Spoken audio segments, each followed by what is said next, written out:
politique en compagnie de Nicolas Terrien et de ses invités. Bonjour Nicolas. Bonjour, municipal à Blois, à 20 jours du premier tour. Le Front National a dévoilé hier les 43 noms de sa liste. Une autre voie pour Blois, c'était donc hier dimanche. Une liste conduite par Michel Chassier et soutenue par le Front National et le Rassemblement Bleu Marine. Michel Chassier est notre invité ce matin. Michel Chassier, bonjour. Bonjour. Vous êtes accompagné donc de 3 de vos colistiers, à commencer par Mathilde Paris, Paris, voilà, c'est ça. Vous êtes donc numéro 2 sur cette liste, chargé de développement touristique. Avec nous également Annie Renaud, vous êtes numéro 4, bonjour. Bonjour. Vous êtes aide-soignante et Jean-Louis Berger, excusez-moi, donc numéro 3, vous êtes cadre commercial. Voilà, c'est ça. C'est ça. Merci également d'avoir accepté notre invitation. Vous reviendrez donc naturellement sur les raisons qui vous ont donc incité à vous engager sur cette liste. Auparavant, Michel Chassier, donc je le disais, une liste dévoilée hier, quand même assez tardivement, à 3 semaines exactement, du premier tour. Pourquoi si tard ? Je ne pense pas que ce soit spécialement tard. Nous avions travaillé, nous avions déjà présenté lors de différentes réunions une dizaine de personnes qui constituaient un peu le noyau de cette liste. Et nous attendions un petit peu aussi, puisque nous attendions que tout le monde se déclare et éventuellement toujours dans un esprit d'ouverture.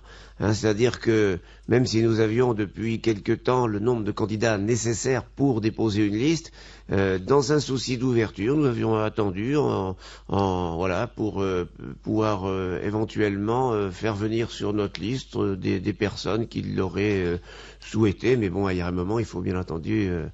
Il faut arrêter. Il faut y aller, il faut présenter sa liste. Le premier tour, c'est jamais dans 3 semaines. On est largement dans les temps, puisque la clôture du dépôt n'est que jeudi. Donc, nous avons déposé déjà, nous l'avons présenté dimanche pour des raisons pratiques, mais nous l'avions déposé mardi. Donc elle est déjà déposée en préfecture. Donc, vous n'avez pas trouvé de difficulté pour la constituer, cette liste? Pas tellement de difficultés. Il faut toujours chercher un peu, bien entendu, parce que c'est pas toujours facile, c'est pas toujours évident pour des personnes qui n'ont jamais eu d'engagement politique de franchir le pas, de dire je vais me présenter publiquement. Et en plus participer vraiment à une action qui débouchera sur des élus. Donc ensuite il y a aussi le deuxième stade, c'est d'avoir des gens qui aient la disponibilité, l'envie de siéger et qui en aient aussi les compétences. Mais voilà, donc il y a tous ces paramètres dont il faut tenir compte. Mais nous avons réussi à constituer cette liste assez facilement sur Blois. Voilà, donc une liste à parité, c'est la loi, c'est obligatoire. Tout à fait. Ça peut être une difficulté supplémentaire pour le Front National, ça ? Ça dépend des endroits. Sur Blois, nous n'avons pas eu cette difficulté. C'est un peu plus le cas dans d'autres villes. On a encore justement cette difficulté sur Vendôme, Romorantin et Salbris. Où les listes ne sont pas bouclées aujourd'hui dans ces 3 villes. Pas tout à fait. Elles le seront d'ici jeudi. Je pense qu'elles le seront d'ici jeudi. Nous le serons demain, je pense. Nous sommes fixés comme échéance demain parce que nous voulons nous laisser là aussi le temps de faire ensuite les démarches administratives. Et donc notre objectif est qu'elles soient bouclées demain. Oui, je suis confiant. Oui. Oui. D'accord, donc pour ce qui est effectivement donc des 3 listes, c'est 6 listes dans le département. Voilà, 6 listes. À ce jour. Donc ça, c'était effectivement une première. Voilà, donc liste à parité, donc bien évidemment, on le disait. Alors justement, la numéro 2 sur votre liste, Michel Chassier, c'est Mathilde Paris. Bonjour. Bonjour. Merci d'avoir accepté donc notre invitation. Vous êtes donc chargé de développement touristique. C'est la première fois que vous vous engagez sur une liste ? Oui, effectivement, c'est mon premier engagement politique sur une liste dans le cadre d'élections. C'est un engagement qui est pour moi très important parce que je pense qu'aujourd'hui nous avons besoin de personnes qui s'engagent en politique issues vraiment de la société civile, animées par des convictions en tout cas qui sont chez moi très fortes, notamment dans ce qui concerne le domaine de la famille. C'est quelque chose qui me tient énormément à cœur. Et également dans le domaine de compétences qui est le mien, donc le domaine touristique. Il y a pour Blois énormément de choses à faire dans ce domaine-là, ça a été sous-exploité. Donc c'est vraiment un engagement qui est important pour la ville de Blois, je pense. Ouais, donc vous venez avec des idées, puis avec des sujets qui vous tiennent particulièrement à cœur, des pistes de travail pour vous finalement. Oui. Et je regrette d'ailleurs que le sujet de la famille ne soit pas abordé par les autres candidats. C'est complètement absent actuellement du débat. Je pense qu'en plus, dans le contexte actuel, les Blésois ont le droit de savoir tout de même quel est le positionnement, en tout cas, des autres candidats sur ce sujet. Le nôtre est très clair, car Michel Chassier a signé, c'est le seul candidat tête de liste à avoir signé la charte de la manifestation pour tous, que j'invite d'ailleurs nos auditeurs à consulter sur le site internet de la manifestation pour tous, puisque c'est un vrai engagement, en tout cas, des élus, que ce soit dans le domaine de la politique familiale, de la politique éducative et de la représentation, du rôle de représentation que nous avons au niveau des élections sénatoriales et présidentielles. Le mouvement de la Manif pour tous a été il y a un an, on s'en rappelle, donc effectivement un mouvement d'ampleur précisément. C'est ce qui vous a donné envie peut-être de vous engager? Oui, aussi, parce que c'est vrai qu'on a tendance, les Français sont connus pour être des râleurs, on n'est jamais contents. Mais qu'est-ce que l'on fait, nous, demain, justement, pour éviter d'arriver dans des situations comme celle-ci? C'est facile, effectivement, de critiquer lorsqu'on n'a rien fait, en tout cas, pour empêcher cela. Peut-être que c'est justement parce que des personnes qui, comme moi, portent des valeurs, en tout cas, très importantes au niveau de la famille et de la vie, je ne m'en cache pas, ne s'engagent peut-être pas, justement, pour défendre ces convictions. Et si nous laissons la place aux autres, effectivement, on peut après s'inquiéter de la direction que prennent les questions sociétales. Donc j'invite vraiment toutes les personnes qui se retrouvent autour de ces valeurs-là de nous rejoindre et de se battre. C'est vraiment un combat à mener maintenant. Vous êtes encarté au Front National? Oui, depuis 2 ans et demi. Depuis 2 ans et demi. En fait, je suis issue du mouvement de Philippe Beauvillier, qui est donc le MPF, qui a rallié malheureusement l'UMP il y a quelque temps. Et pour des raisons évidentes, morales et éthiques, je n'ai pu rallier l'UMP puisque c'est un parti qui a complètement abandonné ces questions de la famille et de la vie. Et aujourd'hui, le Front National est le seul parti qui fasse front sur ces questions-là et qui ait vraiment une capacité d'arriver au pouvoir et donc de pouvoir défendre ces sujets-là. Donc c'est important de se regrouper pour porter ces valeurs. Avec nous également Jean-Louis Berger, donc vous êtes numéro 3 donc sur cette liste, bonjour. Donc vous êtes cadre commercial, pareil, c'est une première fois aussi pour vous que cet engagement politique, clairement? Oui, absolument. De toute ma vie, je me suis jamais engagé en politique. C'est une grande première. Pourquoi cet engagement? Cet été, j'ai été amené à travailler au centre-ville de Blois pour aider un ami qui avait acheté un magasin sur Blois. Et j'ai été confronté à quelques problèmes de délinquance, d'incivilité, où malheureusement personne ne réagit. J'ai vu également beaucoup de magasins dont les enseignes sont en train de baisser rideau. Donc aujourd'hui, je me dis il est temps de faire quelque chose. Et vous avez des idées sur le sujet?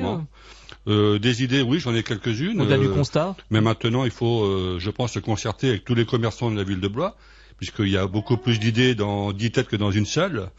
Je pense qu'il y a des moyens de redynamiser exactement, ne serait-ce que par les parkings, ne serait-ce que par les animations. Il y a des pistes à creuser, oui. Voilà, c'est donc le sujet du commerce qui vous tient particulièrement à cœur. Oui, ça fait 30 ans que je fais ce métier et c'est un sujet que j'aime beaucoup, oui, j'apprécie beaucoup. Oui. Et la sécurité également, c'est lié d'ailleurs pour vous? Oui, c'est lié, oui, c'est lié. J'ai failli me battre en 2 mois, 3 fois par des gens qui volaient dans le magasin, qu'il a fallu persuader Manu Militari, qui ensuite en sortant du magasin vous insulte. Mon grand frère va venir ce soir te casser la gueule. Pour être clair, c'est des choses comme ça, quoi. Donc je me dis que si tous les commerçants blésois sont confrontés à ce genre de problème, c'est ce qui risque de faire fuir aussi une partie de la clientèle du centre-ville de Blois. Voilà. Il faut se réapproprier le centre-ville. Aujourd'hui, depuis que je suis arrivé, ça veut faire une quinzaine d'années, je suis sur Blois. Toute la périphérie s'est agrandie par l'apport de nouveaux commerces, de grandes surfaces. Au centre-ville, c'est l'inverse qui se passe. Donc je pense qu'il y a des choses à travailler. Il faut aussi faire venir sur Blois une nouvelle population, puisqu'aujourd'hui, la population, je dirais... Il y a une perte d'habitants. Voilà, il y a une perte d'habitants. Il y a 2000 habitants qui ont été perdus sous la mandature. Donc je pense qu'il faut le faire revenir des industries au niveau de Blois pour recréer de l'emploi et faire revenir une nouvelle population avec un pouvoir d'achat qui puisse correspondre au centre-ville de Blois. Voilà, je précise juste à nos auditeurs qu'on a un bébé dans le studio. Voilà, puis il s'exprime. Après tout, tout le monde peut s'exprimer sur cette antenne.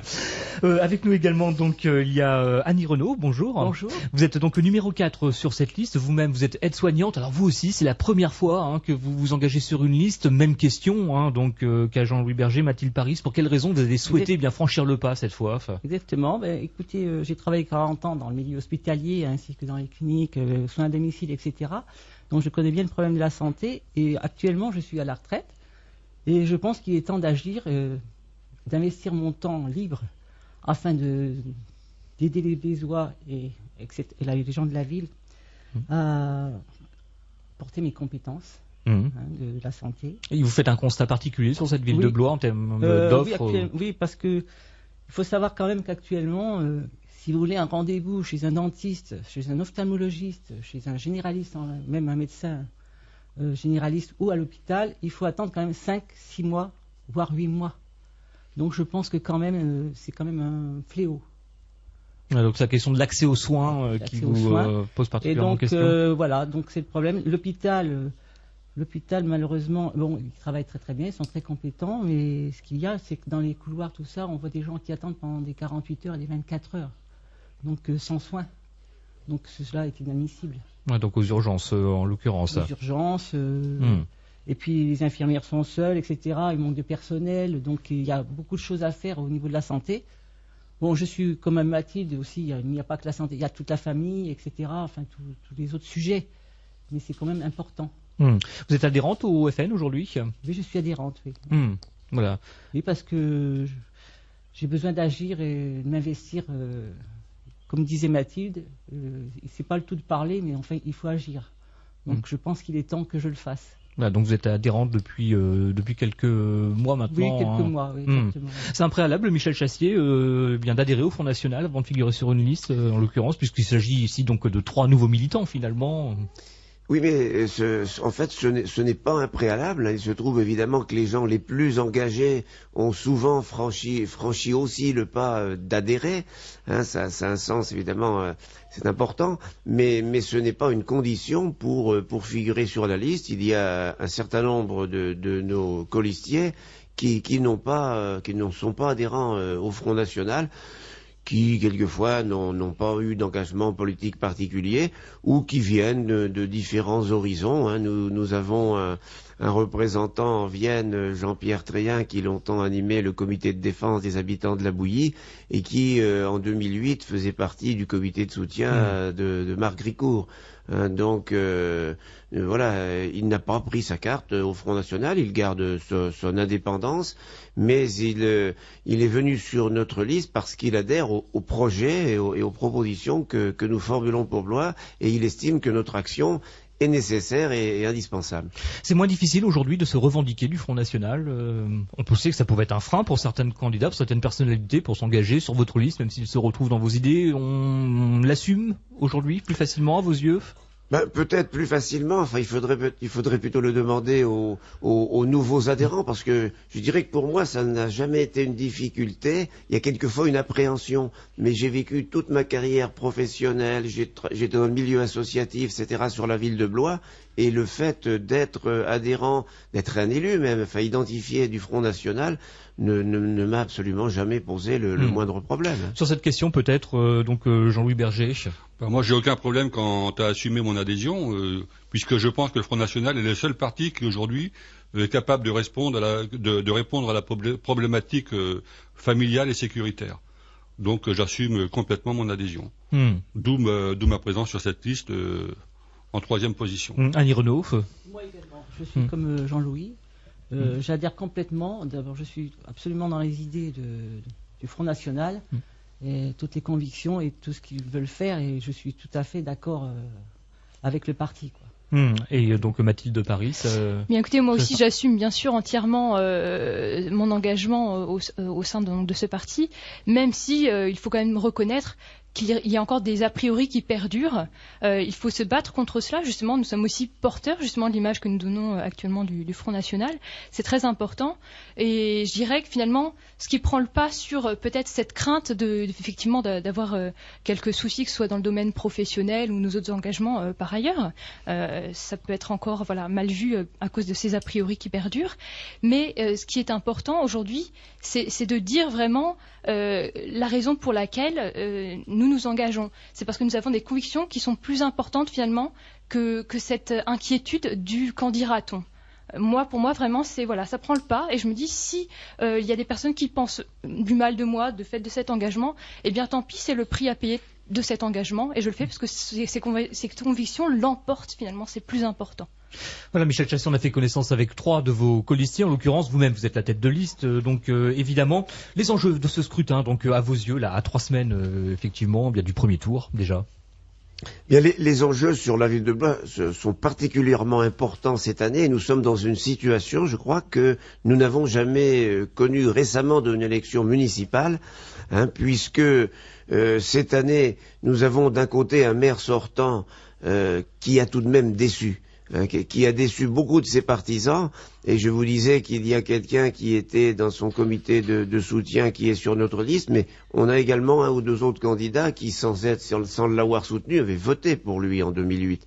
Et quand on va visiter les gens, dans les différents quartiers, on ressent cette déception, cette désillusion, en disant, pour résumer, ce que les gens disent, oui, c'est vrai. Vous parlez d'une ville en déclin, de risque de décrochage, oui, des termes forts, ça. Oui, c'est des termes forts. Non, mais en résumé, le discours que l'on entend de la part des Blésois, c'est oui, mais Margricourt, il est bien gentil, mais qu'est-ce qu'il a fait? Voilà. Et on parle de déclin, parce que ça, c'est un constat. C'est pas, on dit toujours, oui, le Front National voit les choses en noir. Non, c'est un constat, c'est l'INSEE, qui constate qu'on a perdu de la population, qu'on perd des emplois, etc., que les commerces ferment en centre-ville. Ouais. Symboliquement, tout de même, c'est très fort. Dans le centre-ville, la maison de la presse qui va fermer. C'est quelque chose vraiment, c'est une institution. Je dirais une maison de la presse dans une ville, c'est tout un symbole. Et donc ça c'est une réalité. Et nous anticipons au moins 2 menaces auxquelles il faudra répondre pendant le mandat, pendant ce mandat. Pendant cette mandature, c'est sur le plan économique, le premier employeur de Blois actuellement privé, parce que bien sûr le premier employeur, on parlait tout à l'heure, en fait c'est l'hôpital, je crois, sur le département. Vous parlez de Delphi. Voilà, c'est les Delphi, 1750 employés aujourd'hui, et pour la première fois en 2014, on va supprimer 135 postes. Et nous avons peur que ce soit l'amorce d'une fermeture, au moins d'une réduction très importante des effectifs sur Blois, parce qu'on sait que ce groupe international est en train d'investir sur une grosse unité de production en Chine. Donc là, c'est une forte crainte. La deuxième menace aussi, sur le moyen terme, c'est la disparition des préfectures. Alors je sais qu'on en parle depuis longtemps, on évoque le millefeuille territorial, le fait qu'il y ait trop de couches, etc. Et on arrive à la conclusion, et ça beaucoup le pousse dans la classe politique, de l'idée qui ressort, c'est la suppression du département. Il y avait des réticences, mais aujourd'hui, aussi bien Maurice Leroy, le président du Conseil général, que le maire de Blois, Margricourt, se sont prononcés en faveur pour cette option, suppression des départements. Mais qu'est-ce que cela veut dire pour Blois? Ça veut dire suppression de la préfecture et d'une partie des services de l'État. Ça serait encore une hémorragie terrible. Donc ce sont 2 menaces bien identifiées sur lesquelles il faut réfléchir et savoir comment on va faire pour parer, pour compenser, pour remédier, etc. Sur le débat autour de la carte cantonale, Michel Chassey, quel est votre sentiment? Vous, effectivement, 2 visions s'affrontent. La ruralité est-elle en danger aujourd'hui? Qu'en est-il pour le milieu urbain? Y a-t-il une opposition claire aujourd'hui entre rural et urbain? Quel est votre sentiment? De façon générale, c'est pas seulement entre le rural et urbain. Je crois qu'il y a aussi les villes moyennes qui sont en situation difficile. Et c'est pas vrai seulement pour Blois, c'est vrai à Châteauroux, c'est vrai dans beaucoup de villes moyennes de même importance, puisqu'il y a une tendance au renforcement des grandes métropoles régionales pour des raisons économiques, les pôles de compétitivité, on y regroupe aussi tout ce qui est universitaire majoritairement, même s'il y a des antennes universitaires qui se sont développées à Blois, mais les 2 pôles universitaires chez nous, ce sont Tours et Orléans, les pôles hospitaliers, etc., donc les pôles de recherche. Et les programmes d'aménagement, qu'ils soient portés par la région, par l'État, etc., ont tendance à renforcer toujours les pôles existants au détriment des villes moyennes, alors que nous avons toujours soutenu, là c'est le conseiller régional qui parle, au niveau de la région centre, dans les schémas d'aménagement, un aménagement équilibré, un aménagement harmonieux du territoire, et justement faire en sorte que l'on n'oublie pas les villes moyennes, les petites villes et les territoires ruraux. Voilà, donc vous dites aujourd'hui c'est Orléans, Tours et Bourges contre Blois, Chartres et Châteauroux, c'est ça? On le voit quand on regarde les programmes régionaux, les niveaux d'investissement, les volumes qui sont mis sur la table, il y a manifestement un choix qui a été fait au profit des métropoles régionales. C'est municipal, Michel Chassier, enjeu national ou enjeu local? Il y a un enjeu local, mais il y aura un écho national. Il y aura un écho national, mais c'est un ensemble. Nous avons souhaité être présents, et c'est la volonté de Marine Le Pen, dans le maximum de villes. Et comme le disait tout à l'heure Mathilde, c'est aussi parce que c'est au niveau local que l'on voit le véritable visage du Front National, et que les gens qui pourraient encore avoir des appréhensions ou des a priori, parce que évidemment on a des adversaires politiques qui vont toujours nous lancer quelques petites attaques pour faire croire que, etc. Mais c'est au niveau local que ici les Blésois ou les gens de Vendôme, de Romorantin, de Mer vont voir le visage de leurs conseillers municipaux et dans certains endroits de leur maire du Front National, et voir que ce sont des gens compétents qui s'intéressent aux affaires locales, qui sont des gens honnêtes, etc. Donc c'est le visage que nous voulons offrir, et c'est pour ça que c'est une étape importante au niveau local, mais c'est une étape au niveau national dans un processus. Effectivement, ensuite il y aura les européennes, ensuite il y aura les régionales, et tout cela doit nous conduire, en renforçant notre présence au niveau local, à avoir une assise plus large au moment de la présidentielle de 2017. Votre regard justement sur l'offre proposée sur Blésois dans le cadre de ces municipales, 6 listes, donc en lice, la vôtre présentée hier donc était la dernière, celle dont on ignorait encore donc le contenu. Votre regard là finalement sur les autres listes et je le disais, tout à l'heure, nous avons un maire sortant qui a quand même déçu beaucoup. Donc, dont je pense le score va s'effriter, à cause de cette déception. Et en face, nous avons 3 listes, centre droit, etc. 3 listes qui se partagent un électorat, évidemment, ce qui facilite peut-être la tâche du maire, mais ils risquent tout simplement de se neutraliser, et très logiquement, nous devrions être en deuxième position au soir du premier tour, devant cette dispersion des voix sur les listes du centre. Une triangulaire en vue du deuxième tour, selon vous, c'est votre prévision? Voilà. Si l'une des listes du centre droit arrive au deuxième tour, bon, c'est possible qu'une arrive, mais une triangulaire, et peut-être même un duel, mais au moins une triangulaire. Et je pense que l'alternative, le vrai débat, effectivement, il est entre le maire sortant et la liste que je représente. Je crois que les autres listes n'ont pas apporté pour le moment beaucoup de propositions. On connaît Jacques Chauvin qui a déjà exercé, il a déjà été dans la majorité plusieurs fois. Il n'a rien de très nouveau à proposer. On attend toujours votre programme détaillé, on n'a pas encore aujourd'hui. Voilà, nous avons déjà évoqué un certain nombre de propositions, mais le programme détaillé va être proposé d'ici une semaine ou moins d'une semaine. Là, on n'a pas encore fixé la date, mais c'est imminent. Un petit mot d'actualité, votre permanence a été victime de jets de peinture il y a une semaine de cela, donc est-ce que vous avez déjà des retours par rapport à cette affaire-là? Et vous aviez aussi interpellé vos concurrents justement, vous avez eu des retours? Oui, alors oui, c'est vrai que c'est un acte que nous avons effectivement condamné, puisque nous sommes en période électorale. Il y a une règle, chacun peut s'exprimer. Il y a des gens qui nous apprécient ou qui ne nous apprécient pas. Il y a six listes en présence. Ils peuvent faire leur choix. Et je pense que la campagne doit se dérouler sereinement, en respectant ses adversaires, et aller souiller la permanence d'un concurrent. Mais je ne pense pas que ça vienne directement de quelqu'un qui soit sur une autre liste. C'est plutôt des jeunes ou je ne sais pas, des gens inorganisés.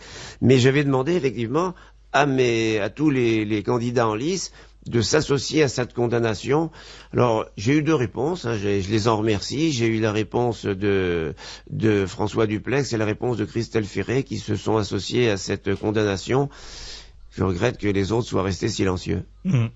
Un dernier mot, il nous reste à peine 1 minute, Michel Chassier. Vous avez donc élaboré un jeu de loi un jeu de loi qui se présente comme un plateau de jeu, donc avec les 63 cases. Comme vous avez fait déjà, je crois, en 2001, donc un jeu de loi qui passe en revue, dirais-je, les différentes thématiques blésoises. Alors, présentez-nous un petit peu cette initiative-là, puis savoir si vous allez la diffuser. Oui, nous sommes en train de le diffuser. Nous l'avions fait en 2001. Et c'est vrai que sous un côté humoristique, ce qui est une façon plaisante d'aborder les choses pendant cette campagne, on aborde quand même des questions sérieuses et c'est un jeu qui incite à réfléchir puisque on y aborde beaucoup des problèmes de la vie blésoise. Vous voyez là que je suis en train de regarder les images, on voit par exemple les dépenses que nous critiquons au sujet de la Fondation du Doute, on aborde les questions de sécurité, on aborde la désertification du centre-ville, les problèmes médicaux, on voit la file d'attente à l'hôpital, etc. Les petits jeux politiciens aussi entre les différents candidats de la droite et du centre. On aborde vraiment un peu tous les problèmes blésois et je pense que les blésois en jouant à ce jeu de Blois, ça leur permettra de réfléchir et de découvrir un certain nombre des problématiques que l'on va suivre pendant cette campagne. Vous l'avez remis déjà à certains de vos concurrents, même, paraît-il? Oui, tout à fait. Je l'ai remis en main propre au maire sortant samedi dernier. Les réactions? Écoutez, je pense qu'il l'a bien pris. Il n'y a pas, c'est pas de méchanceté. Il y a des petits traits d'humour, mais il y a aucune méchanceté. Nous ne faisons pas campagne sur un ton agressif. Nous faisons une campagne de proposition, puis même si nous permettons un petit peu cet humour, ce n'est pas du tout un humour méchant. Je crois que c'est plaisant et que les Blésois apprécieront. Merci Michel Chassier, merci également Mathilde Paris, Annie Renaud et Jean-Louis Berger d'avoir été nos invités. Donc dans quelques jours on découvrira effectivement votre programme. On rappelle qu'on est à 20 jours effectivement du premier tour de cette élection municipale. Très bonne journée à l'écoute de Plus FM.